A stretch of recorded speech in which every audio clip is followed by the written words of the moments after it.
global trading system is under threat. How might reform of the World Trade Organization change the playing field? Hello, I'm Anand Naidu and this is The Heat. The World Trade Organization oversees the international trading commitments and has been hit with negative comments by the US government over what it calls unfair practices.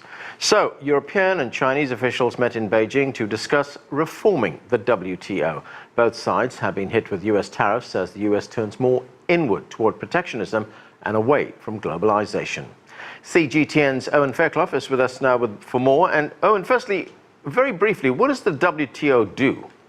Anand, it's quite simply one of the pillars of the global trading system, designed essentially to keep the wheels of global trade turning, but that's becoming an increasingly difficult task at the moment. It governs 98% of global trade. It's there as the last resort to settle disputes between countries when it comes to trade, and it preaches open trade. The problem right now is many people are saying that the WTO simply isn't working. We're in the midst of a global trade war, not just between the US and China, but with other countries too. And trade barriers are going up rather than down. The EU trade chief said last month that the WTO is probably in its deepest crisis ever. And even the head of the WTO recognizes that his organization is in a bad place.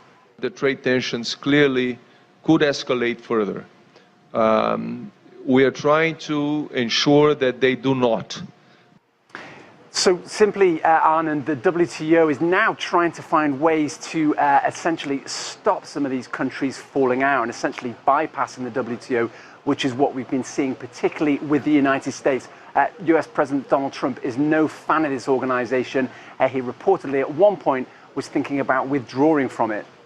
The one thing with the WTO is how to keep it relevant, and that's a much bigger question for this organization rather than these individual subjects they're discussing. We've seen